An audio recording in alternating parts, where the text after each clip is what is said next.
mana sebetulnya posisi kedudukan dari ASN itu di dalam sistem pemerintahan Negara Kesatuan Republik Indonesia. Nah, yang perlu kita ketahui kalau kita mencari kedudukan kita di mana, kalau di dalam sebuah rumah, maka kita harus tahu dulu rumahnya itu rumah apa, rumah gedong, rumah sesek, rumah rumah seperti di Kalimantan itu rumah panggung, atau rumah seperti di NTT atau di Papua, rumah gubuk yang seperti di Timur-Timur dulu, itu adalah gubuk yang dari ujung atas sampai ujung bawahnya itu adalah jerami, nah, itu ya, atau pelepah pelepah burung pohon enau ya. Nah, jadi di mana posisi kita? Gitu. Kita ketahui dulu, kita cari tahu dulu, kita uraikan dulu sistem pemerintahan Negara Kesatuan Republik Indonesia. Nah, yang pertama harus kita pahami adalah bahwa negara kita itu berbeda dengan negara-negara yang lainnya. Ya. Mengapa negara kita berbeda? Karena memang cita-citanya dari cita-cita bangsanya itu berbeda. Ya. Nah, jadi bangsa Indonesia itu sebelum mempunyai negara itu mempunyai sebuah cita-cita untuk mewujudkan kemerdekaan. Ya. Kemerdekaan dari siapa? Dari bangsa. Ya, bangsa Indonesia ini dalam kehidupan sehari-hari itu tercerai-berai, tinggal di mana-mana dengan berbagai bentuk ragam kebiasaan, adat istiadat, kemudian komunitasnya, sukunya, dan agamanya itu berbeda-beda. Nah, tetapi kita kepingin merangkum itu semuanya menjadi sebuah negara, menjadi sebuah bangsa, bangsa yang merdeka, tapi tidak sekedar merdeka, bersatu, tidak sekedar bersatu, tapi berdaulat, ya, tidak sekedar berdaulat, tapi adil dan makmur. Nah ini ya, itu yang perlu dicamkan oleh kita semuanya, oleh ASN Indonesia, bahwa kita itu awalnya adalah sebuah bangsa yang kepingin mewujudkan itu, mewujudkan kemerdekaan dari seluruh bangsa ini menjadi bangsa yang merdeka, bersatu, berdaulat, adil, dan makmur. Nah, cita-cita ini tidak gampang, ya. Karena apa? Karena tidak diwujudkan di satu tempat, di satu wilayah, di satu kawasan, tetapi di seluruh wilayah kesatuan Republik Indonesia. Karena itu maka Indonesia, bangsa yang demikian ini mengamanahkan pembentukan sebuah negara, negara yang bukan negara federal, bukan negara serikat, bukan negara kerajaan dan sebagainya, tetapi negara kesatuan. Kesatuan yang mempersatukan segala pulau-pulau di seluruh wilayah tanah air ini menjadi satu wilayah negara, gitu ya. Jadi tidak ada di sana, di ujung sana itu adalah negara pinggiran, di ujung sana adalah negara tengahan, oh di ujung sini adalah negara bagian barat. Nah, makanya itu penyebutan Indonesia bagian barat, Indonesia bagian utara itu sangat-sangat dihindari, ya. Nah, karena itu maka kita kalau menyebut waktu Indonesia Barat, waktu Indonesia Tengah, waktu Indonesia Timur, bukan waktu Indonesia bagian Barat. Nah, waktu Indonesia bagian dan seterusnya. Karena apa? Karena menyebutkan waktu Indonesia bagian Barat, bagian Tengah, bagian Timur punya konotasi bahwa Indonesia itu adalah terbagi-bagi menjadi negara bagian. Nah, karena itu ini harus dipahami bahwa Indonesia bukan negara federal, bukan negara serikat, adalah negara kesatuan. Negara yang mempersatukan wilayah ujung utara sampai ujung selatan, ujung timur sampai ujung barat gitu ya. Dari Sabang sampai Merauke, dari Pulau Miangas sampai Pulau Rote. Nah, ini adalah negara kesatuan. Nah, negara kesatuan itu punya bentuk pemerintahan yang kita sebut pemerintahan republik. Apa bedanya pemerintah republik dengan pemerintahan yang lainnya, ya? Nah, pemerintahan republik itu sesuai dengan teori yang kita kenal bahwa republikan itu ya, itu adalah rakyat ya. Jadi kedaulatan rakyat. Jadi pemerintah yang berbentuk republik itu adalah pemerintah yang menyerahkan kedaulatannya yang tertinggi di tangan rakyat. Nah, ini bedanya kita dengan negara kerajaan, berbeda dengan negara-negara yang lainnya. Dari sinilah maka kita kemudian menguraikan sistem pemerintahan yang republik itu bagaimana dijalankan di Indonesia, di negara yang mempersatukan wilayah tanah air yang seperti itu. Maka dijalankanlah sesuai dengan amanat Undang-Undang Dasar 1945, dijalankanlah pemerintahan Negara Kesatuan Republik Indonesia itu dalam bentuk dibagi menjadi wilayah provinsi, di mana di dalam provinsi itu ada kabupaten, ada kota, dan seterusnya melalui sistem pemerintahan yang diatur dalam undang-undang. Nah, berkaitan itu maka sebagai tindak lanjut daripada Undang-Undang Dasar 1945 itu ditetapkanlah Undang-Undang Pemerintahan Daerah.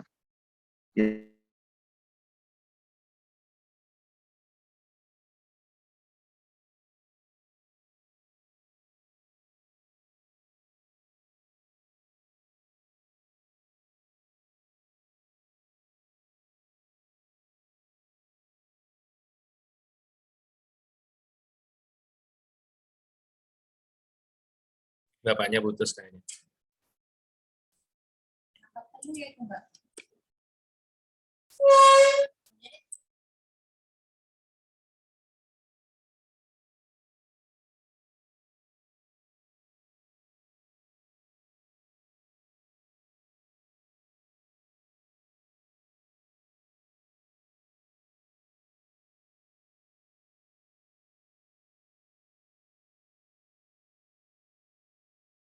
Keluar bapaknya putus kayaknya. Halo, yang lain tes. Pak Ulil. Dalam, Pak. Iya. Enggak, saya kira jaringan saya. Oke, sudah. Di sini juga kadang cekat-cekat, Pak. Iya.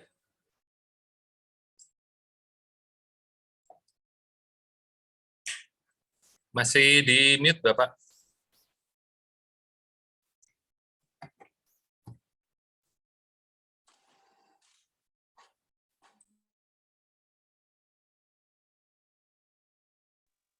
Ya, saya kira ternyata jaringannya memang hilang ya. Saya lanjutkan. Jadi berdasarkan Undang-Undang Nomor 23 Tahun 2014 itu,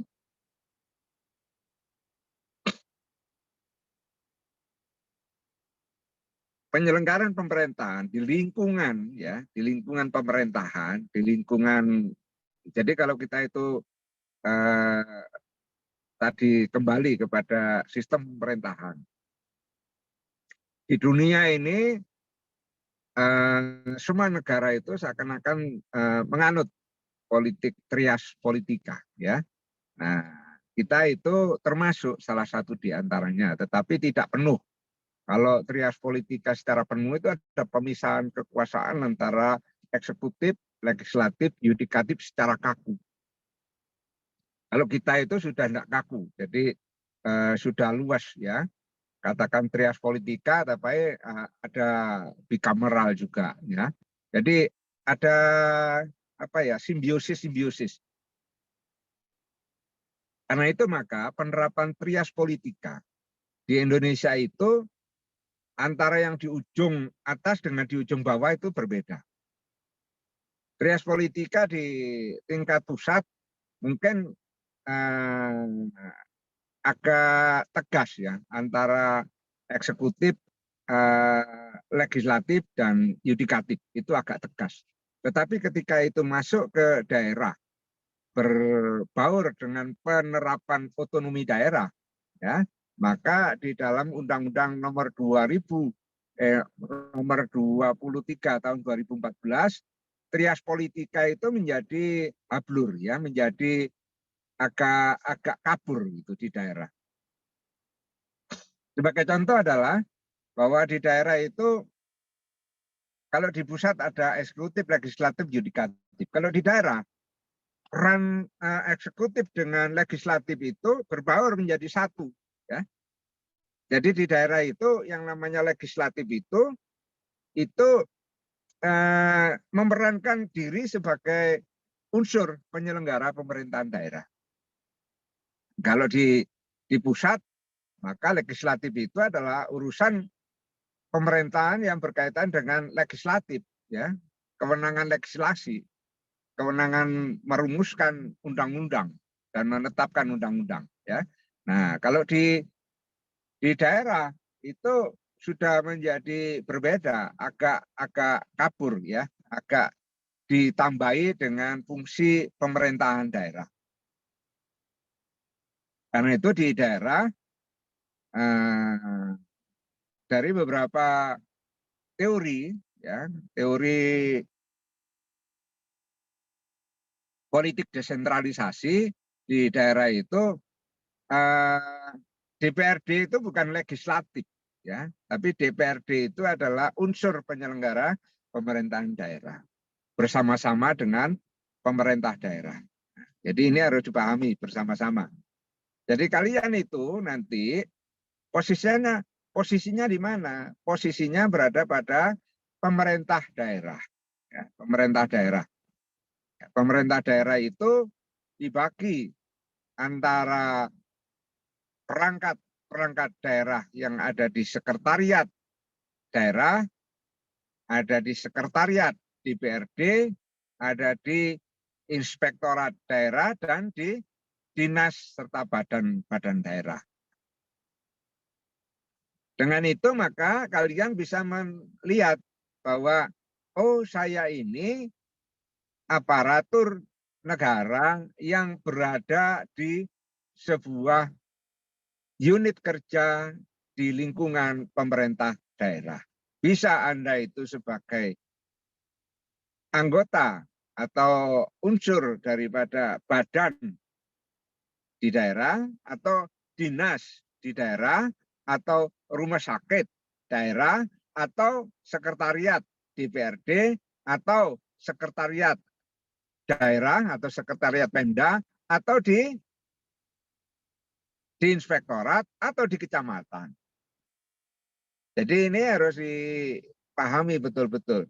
Nah, kalau Anda itu ada di badan atau di dinas, maka Anda sebagai aparatur pemerintah yang berada di dinas atau badan ini berfungsi sebagai aparatur daerah otonom, ya, yang memiliki hak-hak otonom di dinas itu, di badan itu. Mengapa kok punya kewenangan otonom? Karena Anda menjalankan urusan pemerintahan yang ada di daerah berdasarkan fungsi dari dinas maupun badan itu. Jadi urusan-urusan pemerintahan menurut Undang-Undang nomor 23 tahun 2014 itu di tingkat pusat, tingkat provinsi, tingkat daerah itu dibagi-bagi, ya. Dibagi-bagi, urusan ini urusan apa, kemudian dilaksanakan oleh siapa, itu sudah dibagi-bagi. Nah, Anda kalau jadi anggota atau unsurnya dinas, unsurnya badan, itu nanti akan melaksanakan fungsi berbeda dengan kecamatan, atau rumah sakit, atau sekretariat, atau inspektorat. Nah, itu nanti akan berbeda. Nah, bedanya di mana? Mari kita kembali dulu kepada urusan-urusan, ya. Jadi urusan di dalam pemerintahan itu dibagi menjadi 3 kelompok besar. Yang pertama adalah urusan mutlak atau urusan absolut. Nah, yang kedua adalah urusan konkuren. Nah, ketiga adalah urusan yang bersifat pilihan, ya. Nah, maaf, urusan yang bersifat urusan pemerintahan umum. Nah, ya. Urusan absolut ini adalah urusan pemerintahan yang tidak bisa dilaksanakan oleh pemerintah daerah, tidak dibagi, tidak didesentralisasikan, ya, tidak diselangne dan tidak disempilne. Disempilne itu apa ya? Disempilne itu diberikan sedikit, ya, diberikan sebagian, gitu. Anda, itu mutlak, absolut. Itu adalah kewenangan dari pemerintah pusat. Kira-kira, ya, kewenangan apa saja itu? Nah, coba Mas Aris, kira-kira apa? Kewenangan apa yang hanya pemerintah pusat yang boleh memegang itu?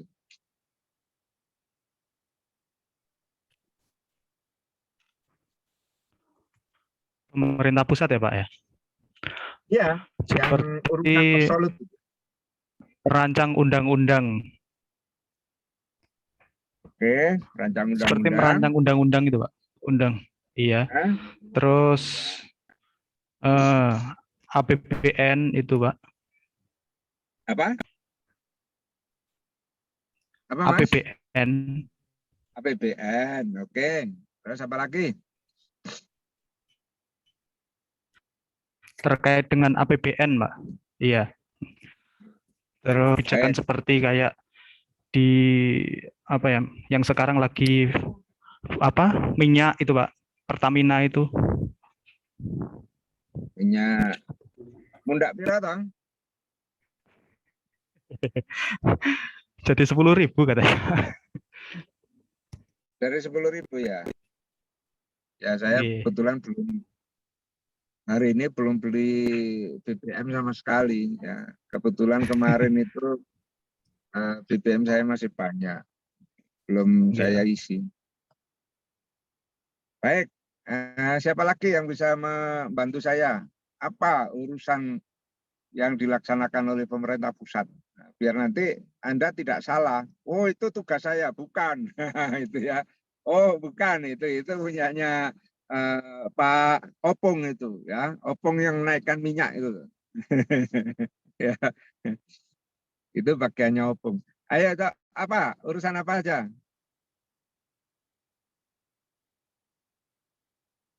Nah, ini Anda harus tahu supaya nanti jelas antara tugas Anda di daerah dengan tugasnya yang di pusat itu jelas gitu ya. Ayo Mbak Asyatul.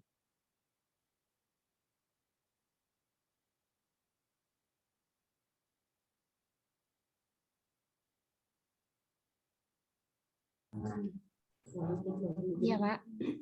Ya, urusan apa saja yang termasuk urusan absolut?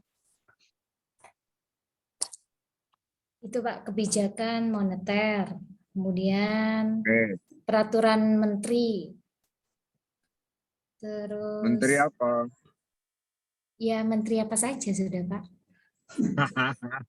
Ya, ya wes. Peraturan menteri. Kok Menteri Sosial toh Bu Bu Risma.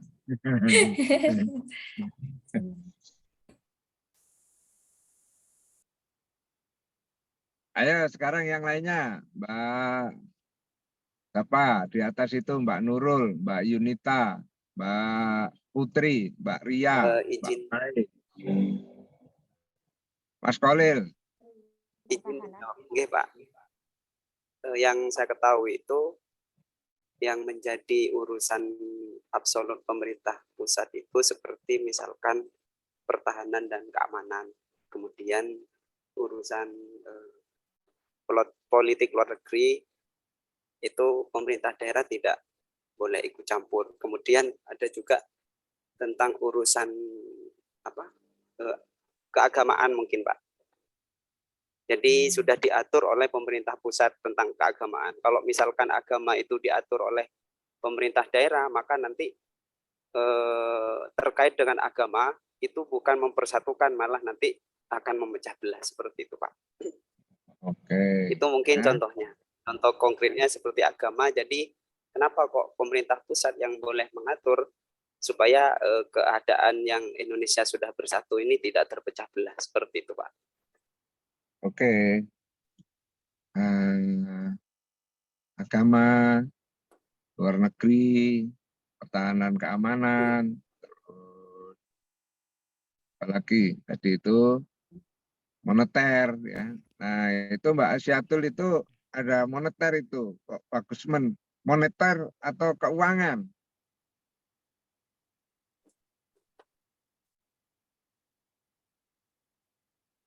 Mbak Asyatul, Budgeting, Pak. yang benar moneter apa keuangan?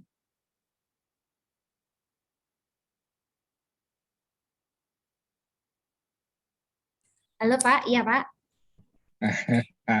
Iya, saksi gak kerungu nih guys. Yang betul moneter Pak, bukan Moneter, keuangan. apa bedanya moneter Nggih. dengan keuangan? Korek. Apa bedanya? Saya belum paham Pak bedanya Pak. Ya, baik. Oke, ya betul memang moneter ya. Moneter itu adalah urusan-urusan masalah keuangan makro ya, keuangan makro secara makro ya, berkaitan dengan pencetakan uang, berkaitan dengan pembayaran luar negeri, berkaitan dengan apa lalu lintas perdagangan dan sebagainya, kaitannya dengan keuangan secara makro ya, termasuk pajak dan sebagainya itu. Nah, kalau keuangan yang bersifat mikro itu adalah anggaran, penggunaan anggaran secara cash ya. Jadi uang secara secara uang intrinsik yang bisa dihitung itu ya. Nah, sedang moneter itu tidak selalu bisa dihitung dengan cash ya. Itu pembayaran devisa dan sebagainya itu termasuk lapangan dari moneter itu. Nah, sekarang moneter ya, pertahanan negara, kemudian luar negeri, kemudian agama, kemudian kurang satu lagi. Jadi ada 5 hal yang menjadi kewenangan pemerintah pusat. Ya, satu lagi apa? Mengangkat duta besar, Pak. Mengangkat duta besar. Mengangkat duta besar. Itu presiden, gitu ya. Presiden, bukan pemerintah pusat. Ya. Jadi apalagi kewenangan itu kan kaitannya dengan politik luar negeri. Apa? Justisi, Pak. Justisi. Apa? Justisi ya. Justisi, Pak. Yang berkaitan dengan peradilan. Peradilan itu ya, perundang-undangan. Kewenangannya pemerintah daerah. Oh, bentino gegeran itu, ya. Bentino gegeran. Maka di pemerintah daerah diberikan kewenangan untuk menegakkan peraturan daerah. Peraturan daerah yaitu peraturan yang berkaitan dengan hak dan kewajiban dari masyarakat daerah berkaitan dengan penyelenggaraan pemerintahan dan pembangunan di daerah. Sedangkan justisi dalam pengertian yudikatif adalah tentang hak dan kewajiban warga negara di dalam rangka menjalankan tugas dan tanggung jawabnya sebagai warga negara. Nah, ini kewenangan pemerintah pusat. Baik, itu tidak bisa diganggu gugat, itu semuanya dilaksanakan oleh pemerintah pusat. Meskipun itu ada aparat-aparat pemerintah pusat yang ada di daerah, seperti pengadilan negeri. Nah, pengadilan negeri itu ada di kabupaten kota, seperti kejaksaan negeri. Nah, kejaksaan negeri itu ada di kabupaten kota. Nah, seperti kejaksaan tinggi, pengadilan tinggi itu ada di provinsi. memang ada aparat-aparat pemerintah pusat yang ada di daerah. Itulah namanya instansi vertikal. Nah, termasuk pertahanan keamanan. Ada yang namanya Polres, ada yang namanya Kodim. Nah, itu ya. Itu semuanya di dalam rangka menjalankan kewenangan absolut itu. Itu tidak boleh direni. Waduh, aku kepengen rek melaksanakan kewenangan pertahanan keamanan. Aku lah tadi Polres dewe. Nah, itu tidak bisa ya.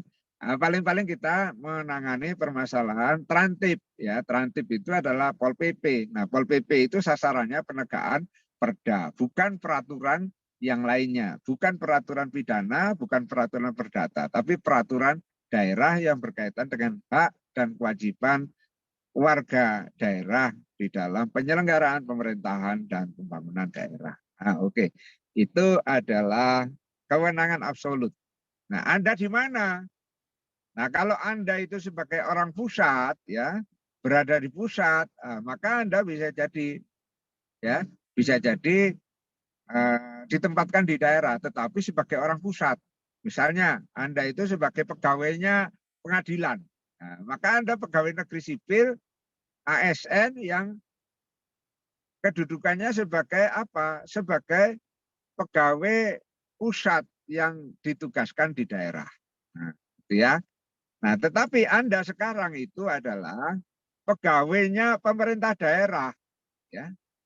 Nah, kedudukan Anda, status Anda itu ASN, pegawai negeri sipil yang merupakan pegawainya pemerintah daerah. Menjalankan apa Anda? Menjalankan urusan apa? Ya sesuai dengan urusannya. Nah, maka sesuai dengan urusan itu diruntut. Kalau Anda di dinas lingkungan hidup, maka Anda melaksanakan urusan lingkungan hidup.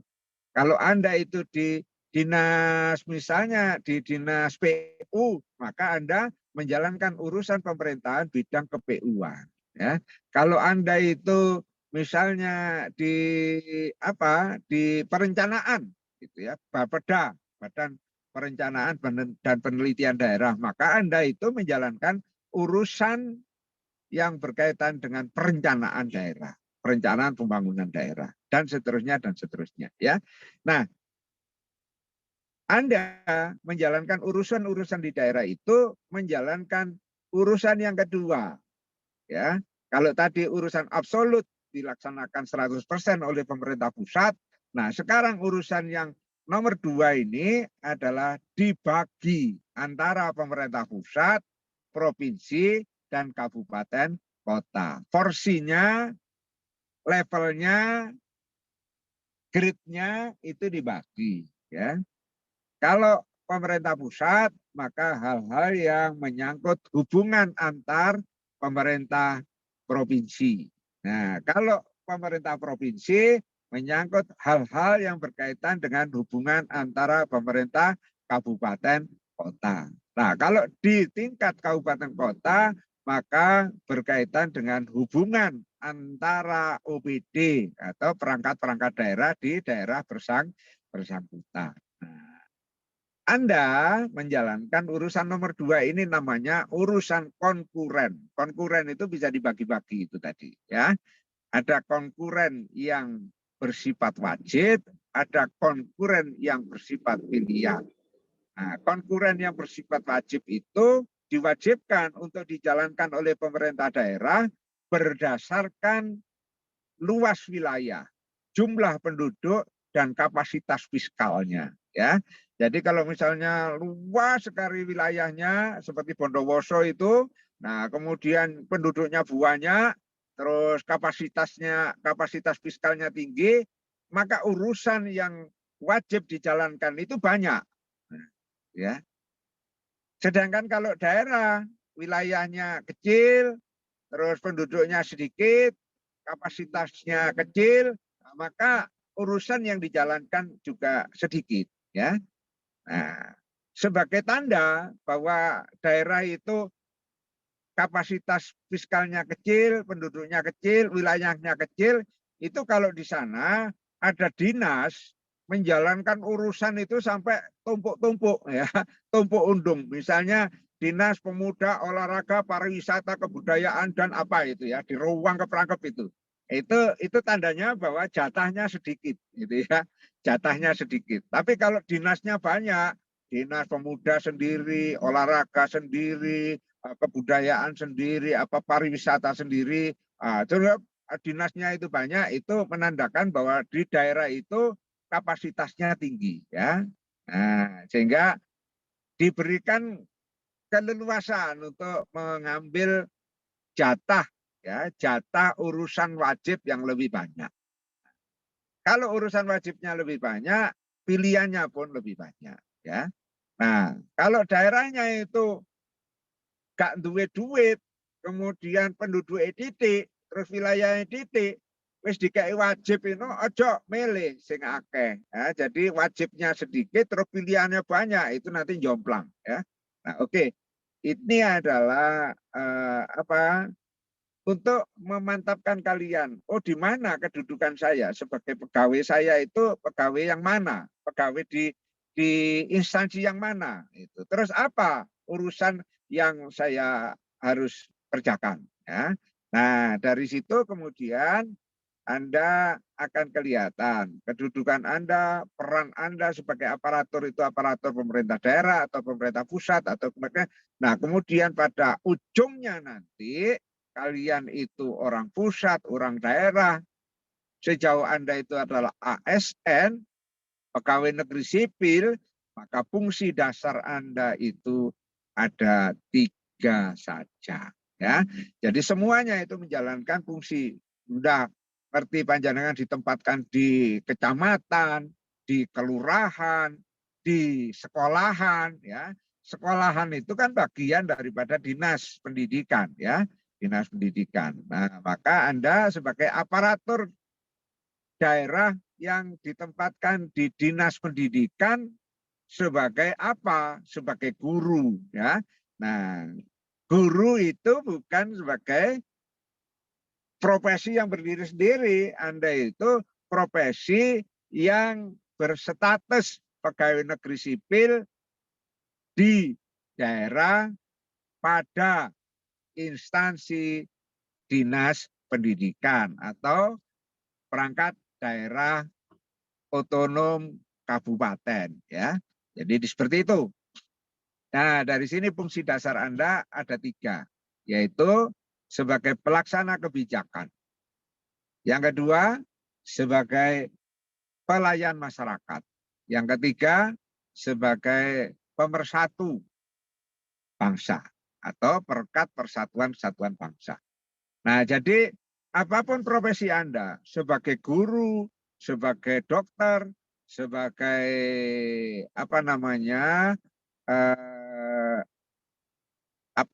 asesor ya, sebagai peneliti dokumen lingkungan hidup atau sebagai apapun ya, perencana ya, itu kalian menjalankan 3 fungsi dasar itu ya.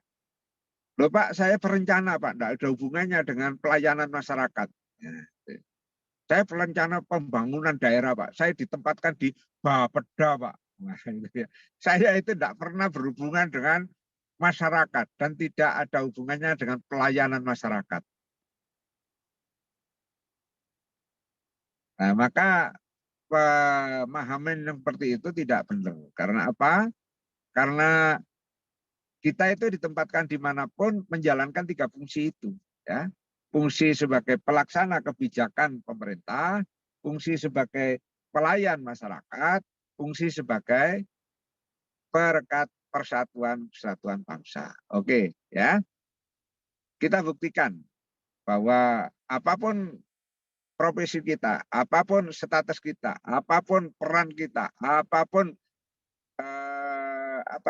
tugas kita adalah menjalankan 3 fungsi dasar itu.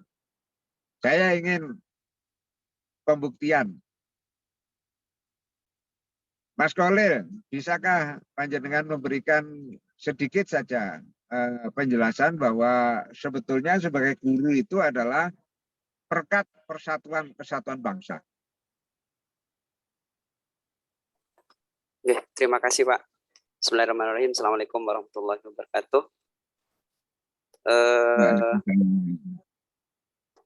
Kedudukan saya sebagai ASN yaitu kebetulan berada di Dinas Pendidikan dan menjadi seorang guru. Yang salah satu fungsinya yaitu sebagai perekat dan pemersatu bangsa. Contohnya di sini misalkan, karena yang kita hadapi setiap hari itu berhadapan dengan siswa, maka siswa itu juga diajarkan tentang keberagaman yang ada di Indonesia. Siswa itu diajarkan tentang sikap toleransi, sikap saling menghargai. Maka dengan kita mengajarkan hal seperti itu, maka harapannya nanti siswa itu ke depannya menjadi hidup rukun, meskipun berbeda-beda. Nah, itu salah satu contoh konkret Pak yang bisa dilaksanakan oleh kita sebagai guru, gitu Pak. Baik. Untuk perekat dan pemersatu bangsa. Yang disampaikan Mas Khalil. Nah, hanya sekarang perlu kita sepakati. Jadi fungsi dasar kita itu sebagai pelaksana kebijakan pemerintah, sebagai pelayan masyarakat, sebagai perekat persatuan dan kesatuan bangsa. Itu ada dulu. Atau kita jalankan dulu kedudukan kita, status kita sebagai guru, kemudian kita menjalankan itu. Sudah Pak, putus-putus Pak. Fungsinya itu, fungsi dasarnya itu sebagai pelaksana kebijakan, sebagai pelayan masyarakat, sebagai perekat persatuan kesatuan bangsa, itu sudah ada dulu sebelum kita jadi guru, atau kita menjadi guru itu untuk melaksanakan fungsi dasar itu.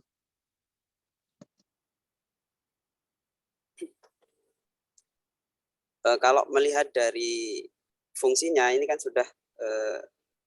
sudah mungkin sedikit jelas fungsi dari aparatur sipil negara. Jadi ketika kita sudah diangkat menjadi guru dan itu ASN, maka kita diwajibkan untuk melaksanakan itu Pak. Jadi fungsi itu sudah melekat ketika kita sudah diangkat sebagai ASN sebagai ASN dan apapun itu ASN-nya, baik itu guru ataupun di luar guru, seperti itu Pak. Maka ketika kita melaksanakan pekerjaan kita, maka 3 fungsi itu harus terus dilaksanakan dan harus diaplikasikan dalam pekerjaan kita, seperti itu Pak. Baik, ya, saya segera saja luruskan karena ini waktunya tidak banyak. Jadi memang status itu adalah merupakan sesuatu yang normatif ya. Jadi diwajibkan oleh undang-undang. Nah, artinya apa? Status itu begitu kita menjadi ASN, PNS itu langsung melekat di dalam diri kita, ya, melekat, dan itu tidak bisa ditawar, Oh, nanti saja saya tak jadi guru, yang lebih baik dulu baru melaksanakan itu, tidak bisa, ya. Jadi itu harus dijalankan seiring dengan pelaksanaan profesi guru itu. Jadi di dalam prosesnya kalian itu menjadi aparat pelaksana kebijakan pemerintahan di bidang keguruan, ya, di bidang pendidikan. Kalian itu menjadi pelayan masyarakat dalam proses pendidikan. Kalian itu menjalankan fungsi sebagai perekat persatuan kesatuan bangsa dalam proses pembelajaran di sekolah maupun di luar sekolah. Itu maksudnya, ya. Jadi maksudnya jangan dipisahkan antara guru dan fungsi dasar itu. saya tak jalankan guru dulu sampai gurunya mantap baru nanti akan saya laksanakan itu. Tidak bisa seperti itu ya. Jadi begitu mak jelek jadi guru, kemudian statusnya adalah ASN dan PNS, maka saat itu Anda juga menjalankan secara penuh yang namanya fungsi dasar itu. Ya sebagai pelaksana kebijakan, ya sebagai pelayan masyarakat, ya sebagai perekat persatuan kesatuan bangsa. Itu kalian jalankan seiring dengan penerapan peran profesi guru itu. Nah, bisa dimengerti ini Mas Khalil ya. Nah, yang lain juga bisa dimengerti ini. Oke, Pak. Ya, oke. Setelah dari sinilah kita kemudian berangkat untuk menjalankan ya bagaimana kita membantu pemerintah daerah yang tadi itu daerah otonom itu menjalankan urusan-urusan pemerintahan sesuai dengan kewenangan yang mereka miliki ya. Nah, di sanalah kita berhubungan dengan berbagai bentuk perangkat daerah. Nah, kalian mungkin masih belum mengerti betul bedanya antara badan perencana pembangunan, inspektorat daerah, sekretariat Pemda atau sekretariat daerah, sekretariat DPRD, dinas lingkungan hidup, dinas pendidikan, dinas pemuda, olahraga dan sebagainya. Ya, masih belum tahu persis bedanya antara badan, dinas, inspektorat, sekretariat daerah, dan sekretariat DPRD. Apalagi kalau dibandingkan dengan kecamatan. Nah, ini harus kalian ketahui bahwa Anda bertugas ditempatkan di dinas, itu karakter, ya, karakter daripada penugasan itu berbeda dengan di badan. Kalau di badan perencana itu beda karakternya dengan inspektorat. Ya. Nah itu juga berbeda karakternya seperti di sekretariat daerah. Kalau misalnya di sana ada bagian hukum, bagian ekonomi, bagian umum, nah itu beda ya karakternya. Nah lebih beda lagi kalau di sekretariat DPRD. Nah jadi karakter di masing-masing lembaga perangkat daerah itu harus kalian pahami, harus kalian pelajari ya.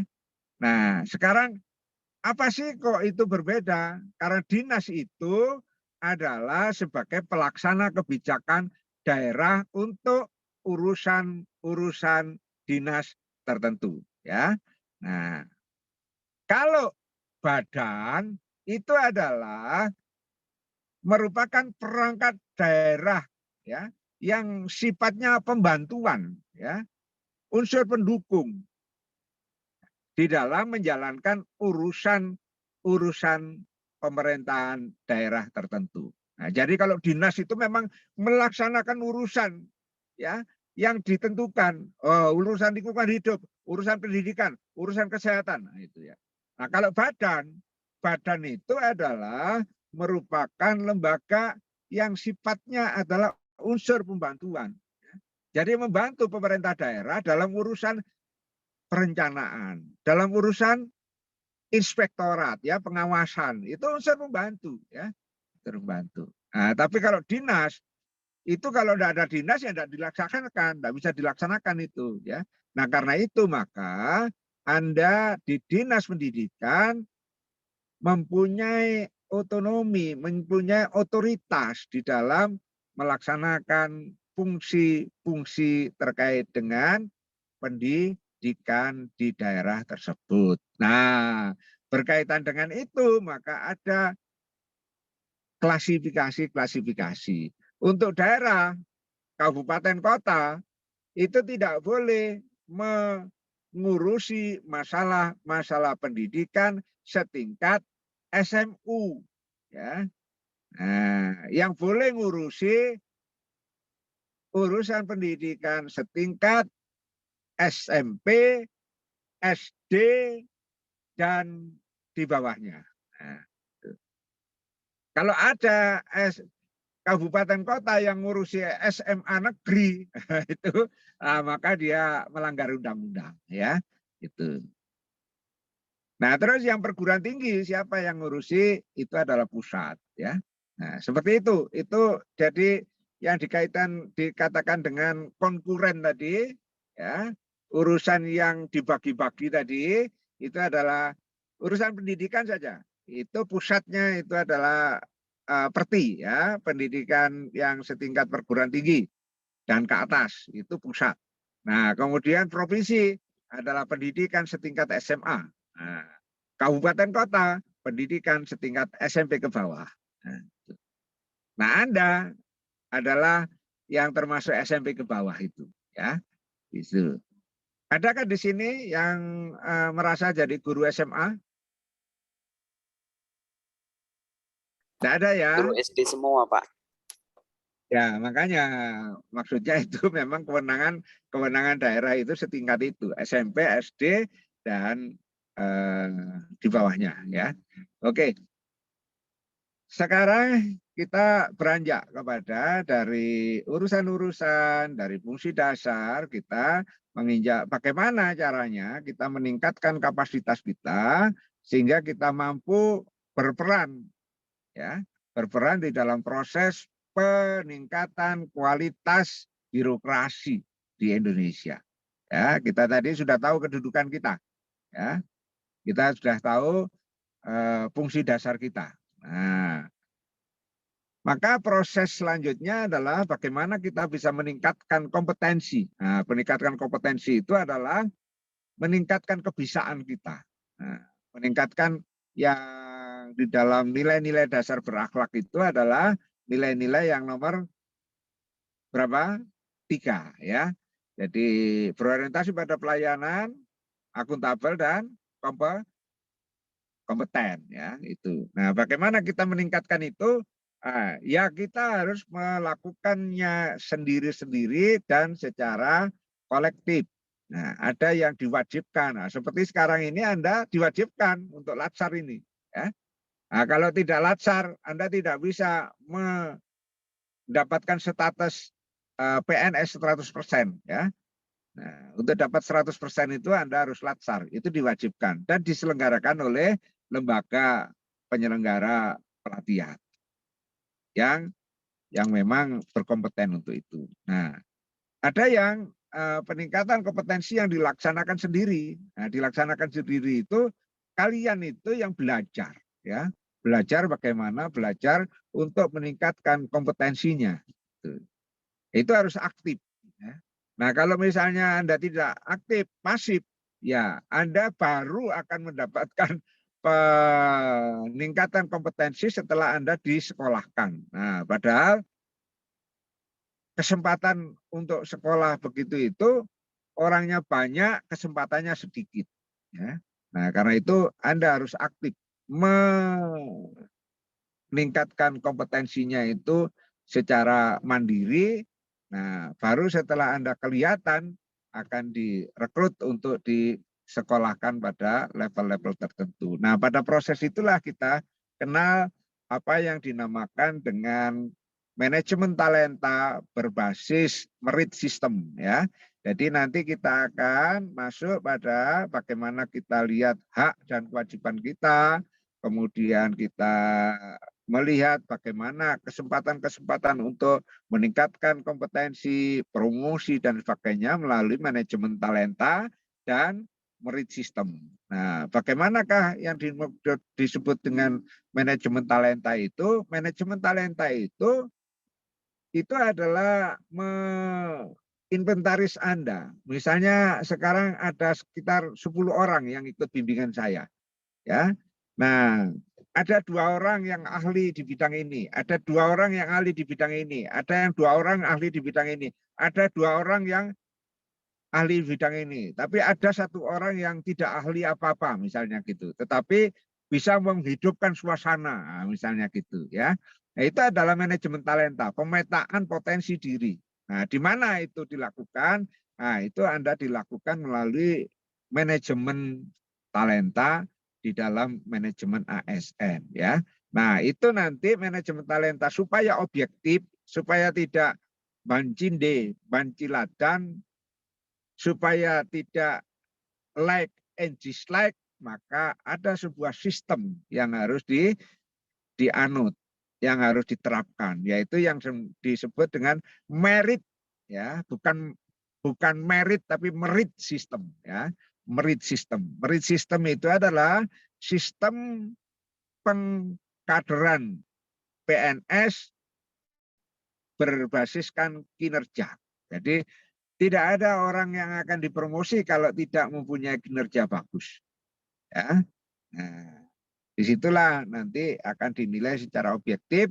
Kalau itu sudah dijalankan, maka pegawai-pegawai kita pasti profesional. Pegawai-pegawai kita pasti berkompetensi tinggi. Ya. Nah, sekarang kok belum? Ya karena merit system belum dijalankan dengan sebaik-baiknya. Kapan bisa? Ya nggak tahu kapan, pokoknya kita selalu berusaha untuk menerapkan merit system itu, ketanggor, jatuh, kita terus, ya. Ketanggor, jatuh, kita terus lagi, ya. Tidak bosan-bosannya kita memperbaiki diri. Nah, itu merit system. Nah, pada titik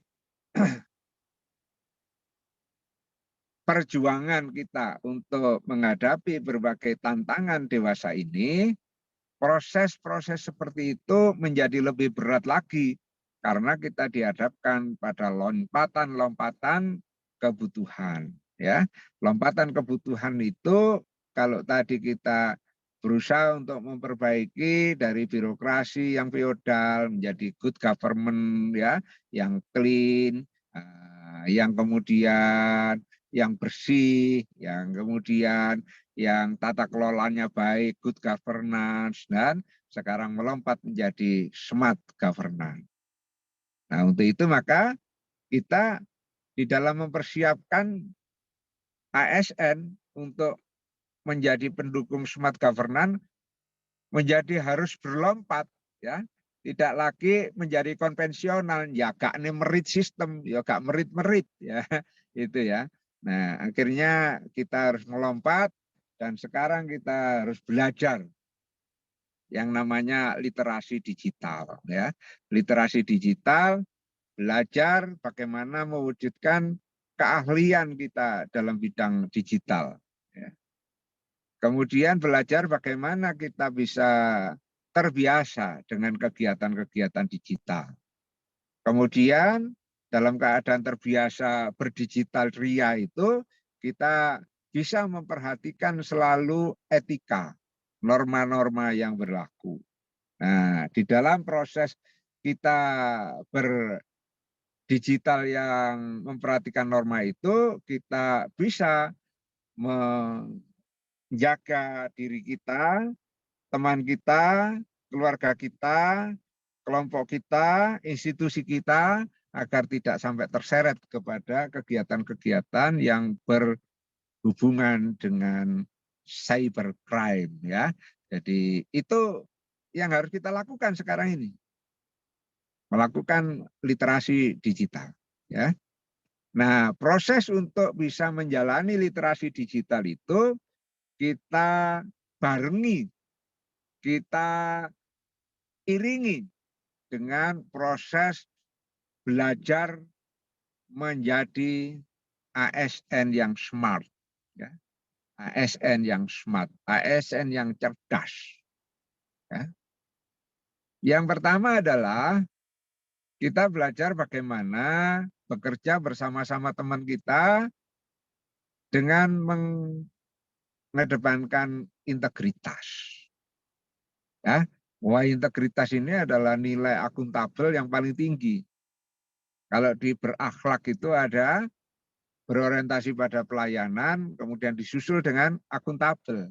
Nah, nilai akuntabel itu pada tataran yang tertinggi adalah integritas, ya. Nah, itu kita terapkan di dalam Smart ASN yang pertama kali. Kedua adalah nasionalisme. Ya, jadi kita bekerja di Smart ASN ini adalah di dalam rangka untuk mewujudkan apa yang dinamakan rasa nasionalisme Indonesia, ya. Kita punya hubungan emosional yang sangat dekat dengan bangsa dan negara kita. Dan karena itu, maka apapun yang akan kita lakukan, maka selalu berorientasi kepada kepentingan Indonesia. Ya, cinta kepada Indonesia, cinta kepada bangsa, cinta kepada produk-produk dalam negeri, ya, cinta lingkungan, cinta apapun yang berbau Indonesia. Nah, itu nasionalisme. Nah, yang ketiga adalah profesionalisme. Nah, ini sama dengan nilai ketiga dari berakhlak, yaitu kompeten. Nah, profesionalisme ini lebih kepada kompetensi kelompok, ya. Nah, itu. Jadi profesionalisme ini adalah sebuah kemampuan, kompetensi individu yang sudah berkembang menjadi kompetensi kelompok, ya. Kemudian berikutnya adalah berwawasan global. Berwawasan global di sini adalah pegawai ini tidak kuper.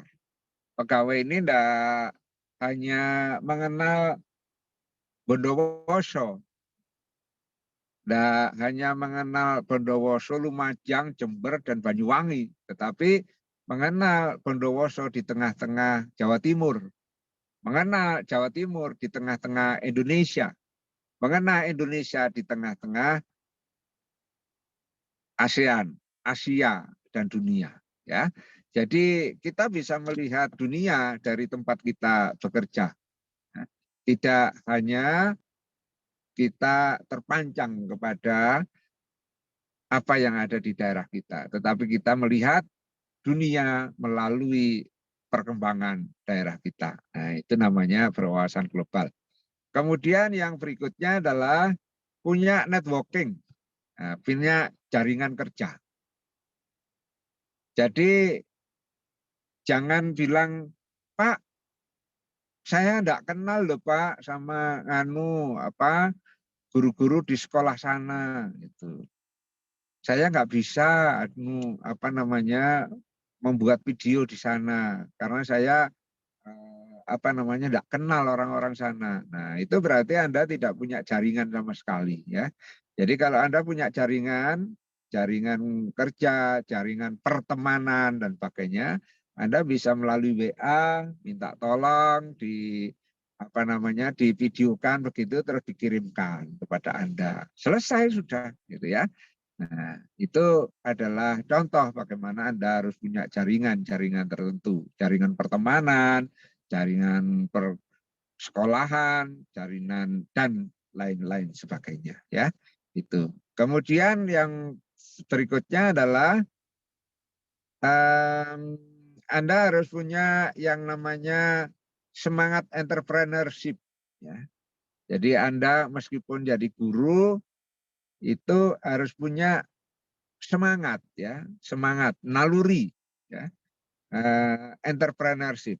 Bukan berarti Anda harus jadi guru sekaligus nyambi dagang, bukan, ya.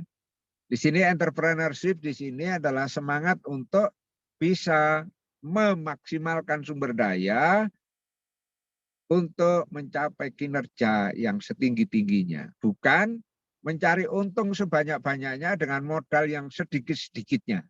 Itu pedagang. Nah, ini kalau diterjemahkan, entrepreneurship itu seperti itu. Jadi sumber daya yang digunakan untuk mencapai hasil kerja atau kinerja itu sedikit, tapi capaiannya, hasilnya itu adalah sangat besar, ya, kinerjanya sangat tinggi. Itu adalah entrepreneurship. Jadi seorang yang mempunyai semangat entrepreneurship yang tinggi, dia tidak akan pernah merasa galau, meskipun misalnya dia tidak mempunyai anggaran yang cukup untuk melaksanakan sebuah kegiatan. Masih banyak cara untuk bisa melaksanakan kegiatan tanpa harus mempunyai anggaran, sumber daya, sarana prasarana yang melimpah, ya. Pas-pasan aja enggak apa-apa. Hasilnya bisa lebih tinggi daripada yang wah ngubro-ngubro, ya. Nah, karena apa? Karena dia semangat entrepreneurship-nya tinggi. Nah, itu. Dia bisa memanfaatkan jaringan stakeholder, jaringan pertemanan, jaringan networking tadi itu, ya. Oke, itu entrepreneurship. Nah, yang berikutnya adalah segala sesuatu yang baik-baik tadi sejak awal sampai akhir tadi tidak ada artinya kalau itu dijalankan dengan muka masam, dengan cemberut, dengan judes, ya, dengan sinis kepada orang-orang sekitarnya. Nah, maka sebagai seorang ASN yang smart itu harus melatih diri untuk bisa tersenyum, ya. Tersenyum kepada orang-orang di sekitarnya, tersenyum kepada customer, tersenyum kepada pelanggan, kepada masyarakat, kepada siapapun yang dihadapinya. Ya. Karena apa sih ruginya tersenyum? Wong senyumnya itu juga bisa membawa wajah kita menjadi semakin cantik, semakin ganteng. Ya. Nah, karena itu maka senyum itu banyak manfaatnya. Satu, itu membuat wajah kita lebih menarik. Dua, senyum itu bisa mengendorkan saraf-saraf yang ada di wajah ini sehingga kemudian menghasilkan sebuah stimulus, ya, stimulus. Menghasilkan sebuah stimulus terhadap kelenjar hormon yang mengeluarkan hormon kebahagiaan, hormon endorfin, ya. Nah, kalau sudah hormon endorfin itu keluar, maka Anda merasa senang, merasa bahagia. Kalau Anda merasa bahagia, maka segala bentuk penyakit itu akan menjadi terobati. Nah, itu ya. Oke, seperti saya, meskipun saya sakit, ya, tetapi saya senang berhadapan dengan Anda. Maka enggak kroso, gitu ya. Enggak kroso. Saya bicara sekian lama itu enggak kroso. Oke, itu adalah keramahan. Nah, di dalam bahasa Smart ASN disebut dengan hospitality, ya, hospitality. Hospital itu rumah sakit. Teliti itu adalah kata sifat. Kata sifat. Jadi kita kepingin mewujudkan suatu keramahan seperti keramahan para petugas rumah sakit kepada pasiennya. Nah, ironisnya di tempat kita itu, ya, petugas rumah sakit itu sama pasiennya judes-judes gitu ya.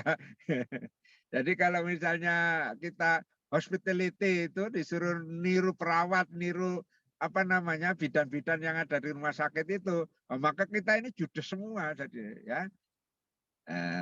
Maksudnya tidak begitu. Maksudnya itu adalah kita kepingin merubah citra rumah sakit kita itu, ya, supaya menjadi ramah. Karena itu kita sindir mereka. Ayo ramah seperti di rumah sakit. Meskipun rumah sakit itu tidak ramah, gitu ya.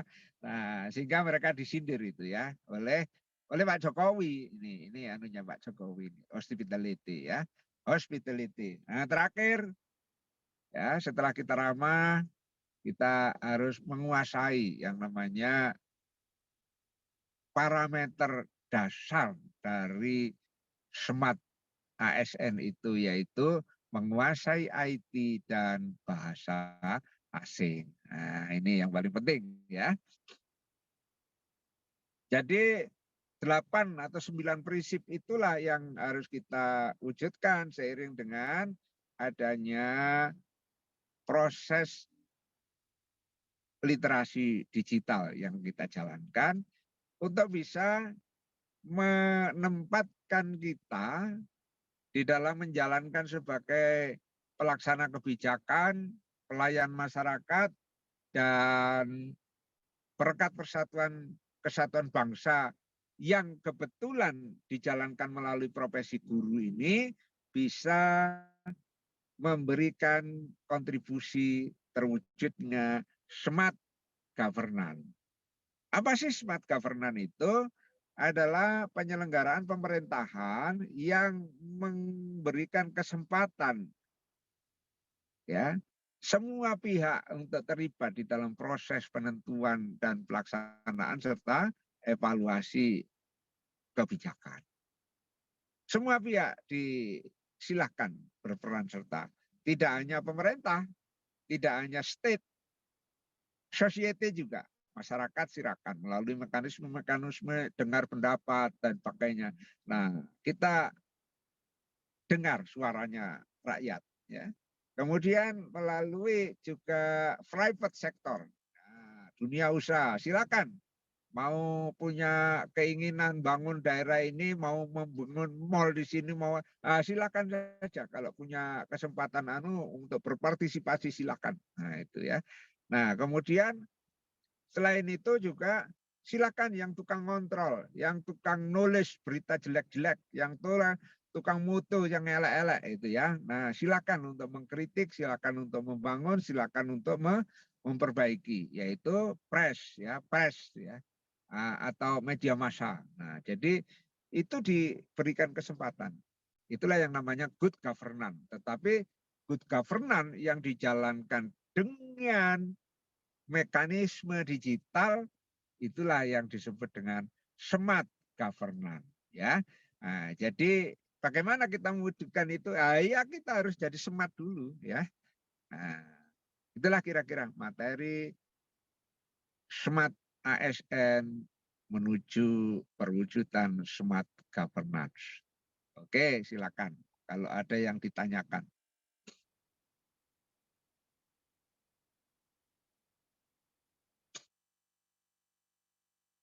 Monggo, silakan.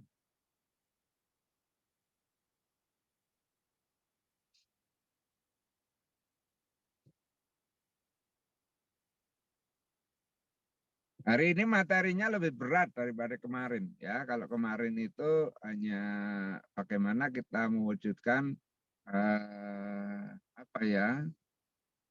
agenda 2 itu berakhlak ya. Berakhlak itu bagaimana kita mewujudkan di dalam kegiatan nyata. Tapi ini menyangkut banyak aspek gitu ya. Nah, ini lebih berat bahasannya. Silakan mau ditanyakan. Mau nanyakan yang mana?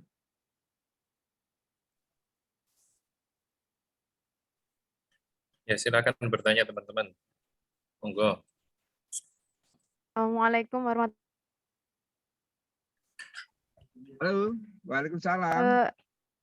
Saya mau bertanya, Bapak. Halo. Ya, silakan. Iya, Ya, ya. saya mau bertanya, Bapak. Silakan. Mengenai Smart ASN, salah satu poin yang harus dikuasai ASN adalah bahasa asing. Yang sekurang-kurangnya adalah bahasa Inggris. Nah, saya mau bertanya tentang masalah yang ada di sekolah, Bapak. Karena di kurikulum 2013 itu bahasa Inggris ini dijaga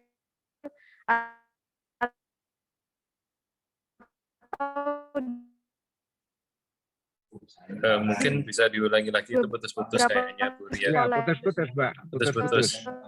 Bentar lagi diulangi sedangkan lagi di ya. sekolah saya itu pelajaran bahasa Inggris itu tidak. Iya Pak. Pelajaran bahasa Inggris kenapa? Sudah Pak. Ya, bahasa Inggris di sekolah itu terutama di kurikulum 2013 itu kan bukan jadi pelajaran utama lagi Pak, hanya jadikan muatan lokal atau di beberapa sekolah itu hanya dijadikan ekstrakurikuler.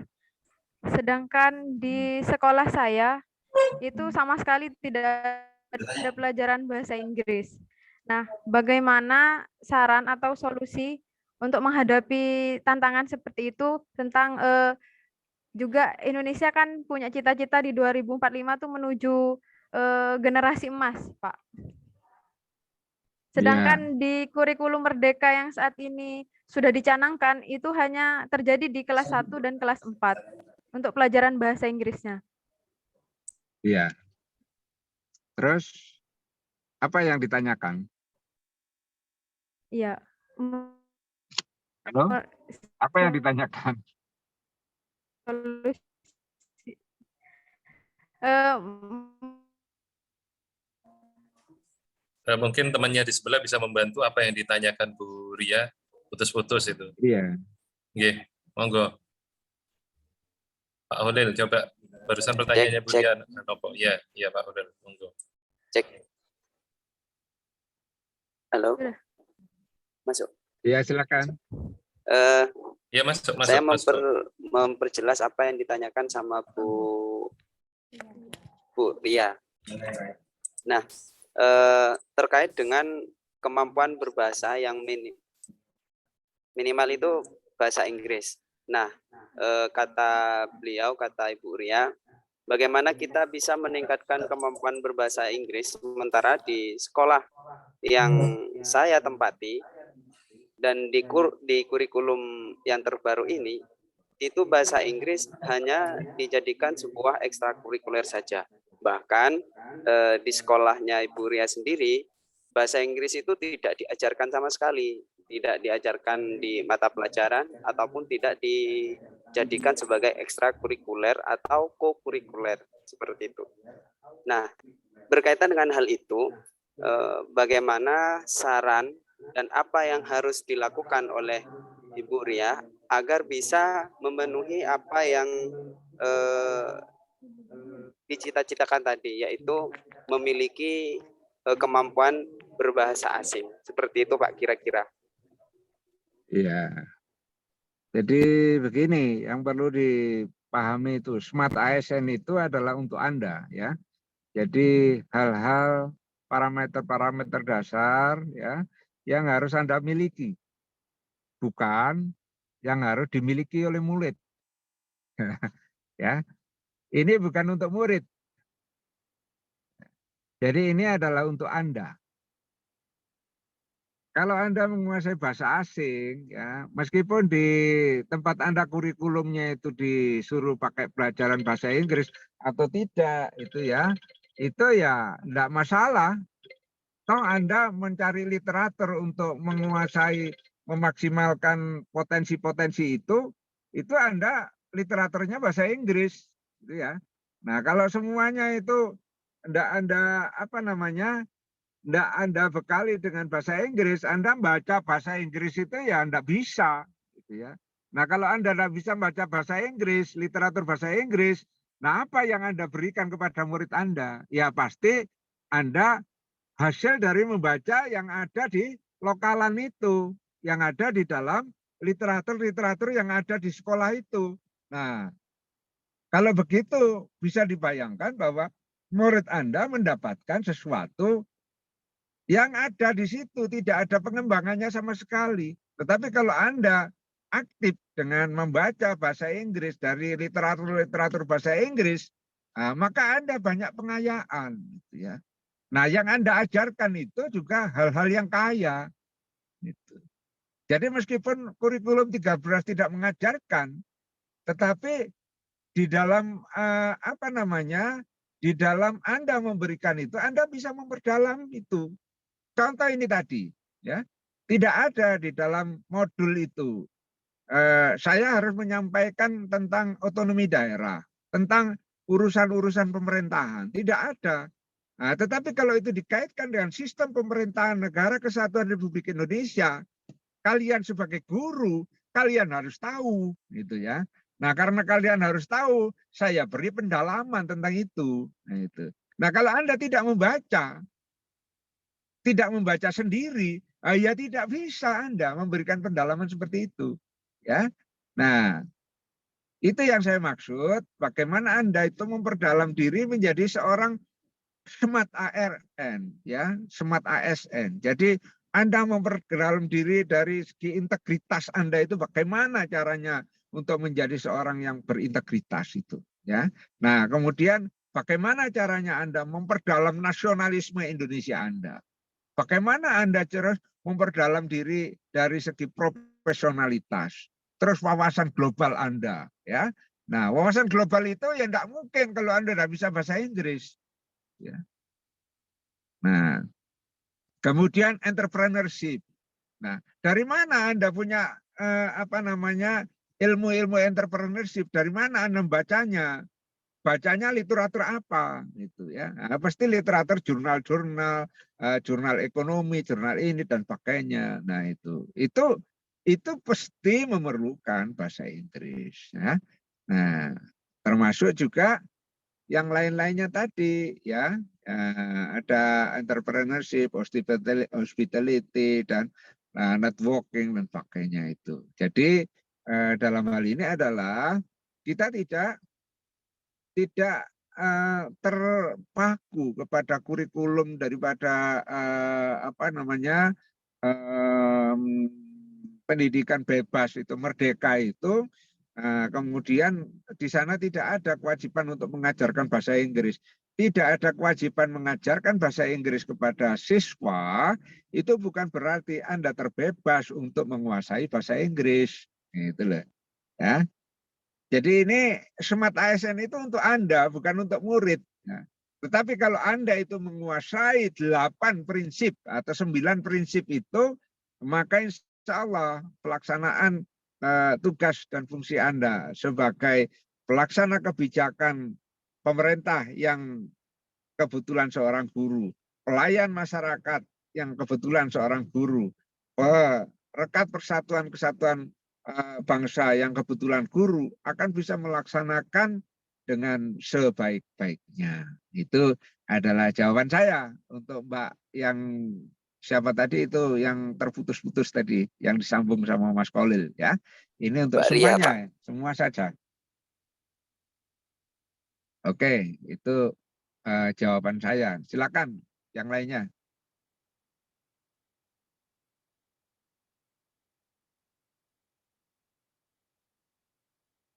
Jadi sekarang ini kalau tidak bisa bahasa Inggris itu ya memang cudel gitu ya, cudel. Segala sesuatu sekarang literatur pakai bahasa Inggris. Makanya itu minimum kita harus bisa minimal misalnya apa yes, no, or not itu ya. Pokoknya kita bisa bahasa Inggris ya. Bisa diterima ini penjelasan saya? Nggih, Pak. Mas Bisa, Kolil? Pak. Ya. Nggih. Tadi Mas siapa? Pak siapa? Tadi yang bertanya Mbak Ria, Bu Ria, Pak. Ria Supiani. Nggih, betul. Nah ini sudah kelihatan gambarnya. Tadi tidak ada gambarnya. Nggih. Mohon izin Bapak, saya juga ingin bertanya ini. Halo. Ya, silakan. Nah, setelah saya melihat dan menyimak apa yang sudah Bapak Taufik jelaskan, di sini memang semuanya saling berkaitan. Salah satunya yaitu fungsi ASN yang di dalamnya adalah sebagai pelayan masyarakat. Nah, di dalam melayani masyarakat itu tentunya tadi juga berkaitan dengan yang namanya Smart ASN, yaitu hospitality atau murah senyum, memberikan pelayanan yang terbaik. Nah, ini mungkin saya sedikit curhat apa yang saya alami. Di dalam sebuah lembaga itu kan terdiri dari beberapa orang gitu, Pak. Termasuk di lembaga sekolah itu kan terdiri dari beberapa banyak guru, baik itu ASN maupun non ASN.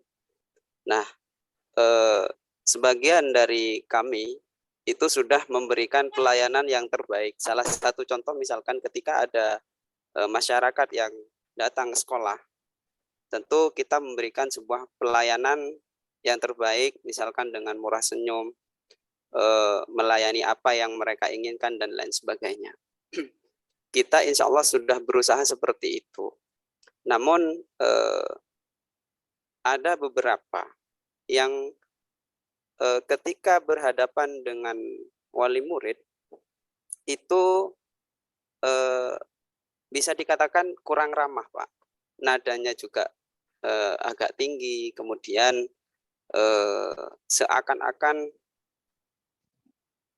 dia itu merasa saya ini guru gitu kan.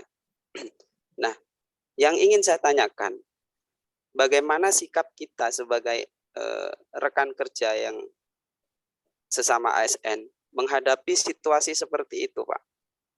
Gitu.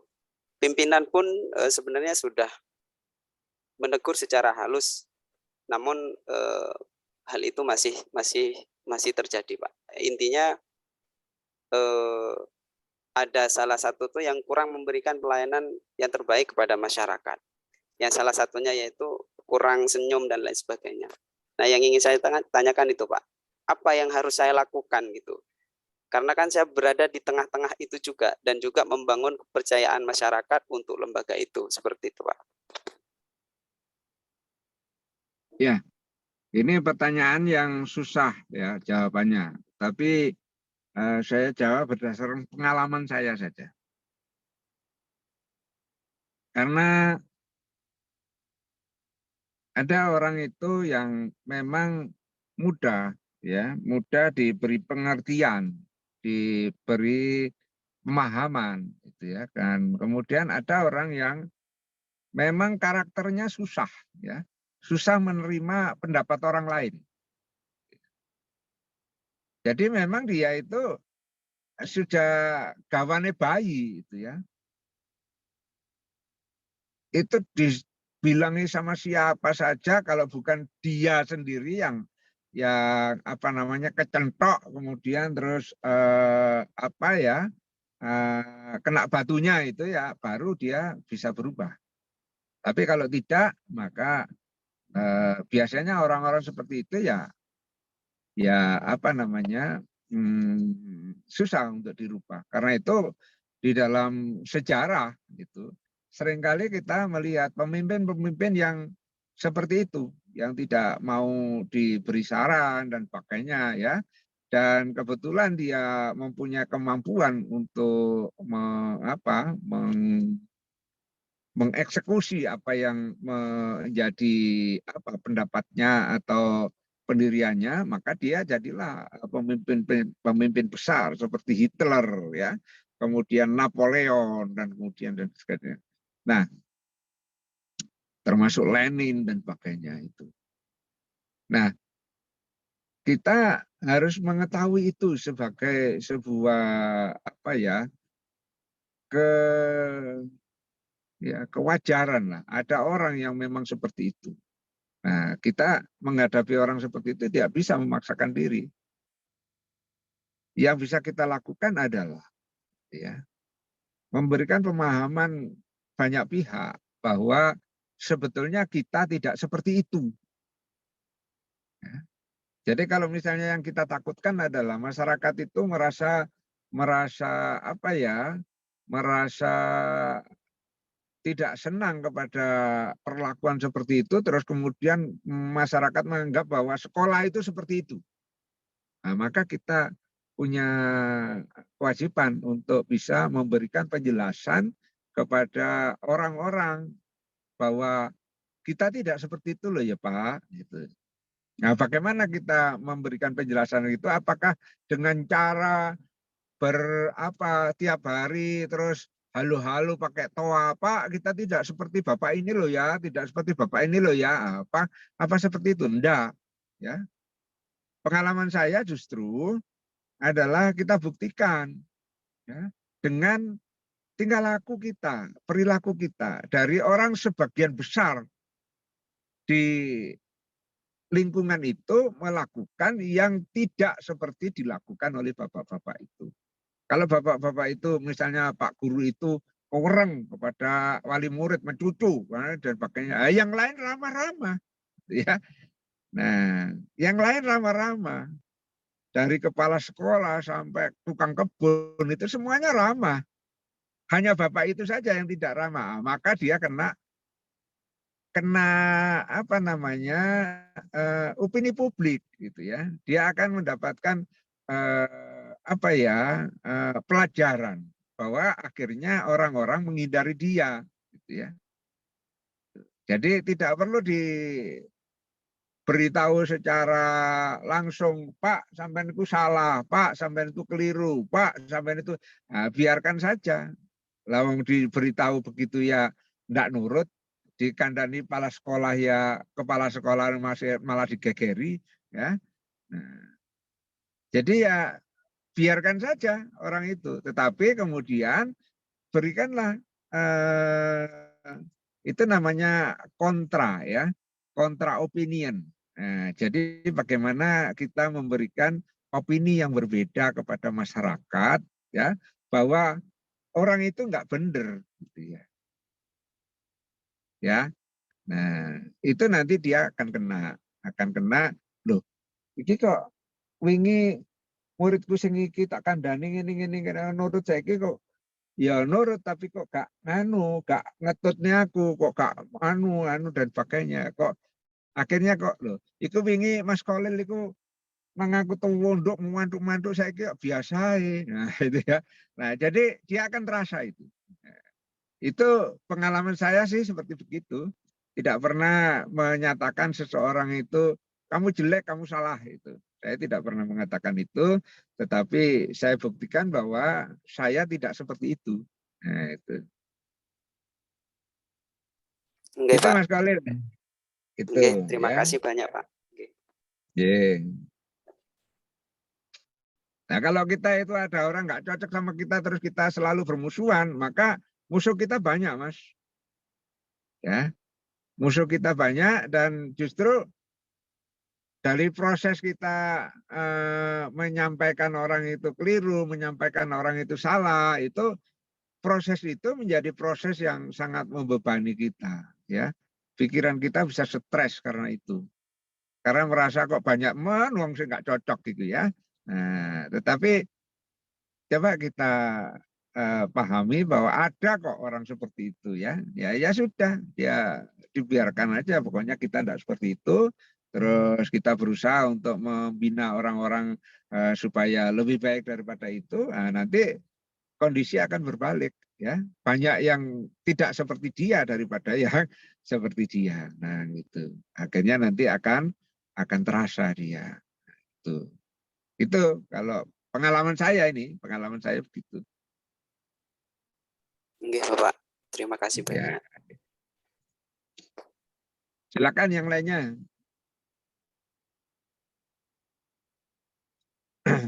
Mana cukup? Mas Danan? Oke, Bapak. Jangan besar-besar. Oke. Sampun, teman-teman yang lain, ada yang mau ditanyakan kembali? Insya Allah cukup, Pak. Oh, cukup. Oke. Cukup ya. Oke. Baik, Cukup, sekali Bapak, lagi. hari ini. Oke. Sebelum saya tutup, sekali lagi saya ingatkan, untuk pertemuan berikutnya saya sudah konsentrasi kepada ini, pada apa penyusunan rancangan aktualisasi ya. Jadi penyusunan rancangan aktualisasi itu prosesnya adalah menyusun 3 bab ya, 3 bab rancangan aktualisasi. Tapi semuanya diawali dari bagaimana kita memilih masalah yang paling krusial, yang paling mendesak, yang bisa kita pecahkan, dan setelah kita pecahkan, masalah-masalah lain itu bisa bisa kita dekati untuk kita pecahkan secara bertahap. Ya. Nah, jadi jangan memecahkan masalah yang hanya kalau sudah dipecahkan ya selesai, dadah itu ya. Enggak, tetapi kita pecahkan itu masih ada lanjutannya di perjalanan kita setelah Latsar selesai. Ya, jadi kita akan menyelesaikan Latsar ini dengan penyelesaian masalah yang kita pilih itu, tetapi kemudian masalah yang sudah kita selesaikan itu akan mengantarkan kita pada penyelesaian masalah yang berikutnya. Itu yang saya ingin dari Anda. Ya. Tidak hanya memikirkan masalahnya saya selesaikan, pokoknya mari nang jadi PNS. Nah, itu ya. Bukan itu orientasinya ya. Nah, kalau jadi PNS, insya Allah Anda akan jadi PNS. Anda insya Allah akan lulus. Tapi cobalah pelulusan Anda meninggalkan sesuatu yang bermanfaat. Oke, itu pesan saya. Nah, nanti kita ketemu pada hari yang berikutnya kita akan bicara tentang itu. Oke? Ngapunten Bapak, untuk hari berikutnya apa besok atau Rabu Bapak? Oh, siap. Kira-kira yang kosong Kita jenengan. Rabu aja ya Mbak. Ya Mbak. Rabu ya Mas. Nggih. Ya, kira-kira untuk jamnya jam berapa Bapak? Kalau Rabu itu mungkin pagi ya. Pagi. Nggih Bapak. Ya. Nggih. Oke, saya Terima kira kasih itu Bapak. Mas. Nggih, terima kasih Bapak. Baik, saya akhiri. Alhamdulillahirrahmanirrahim.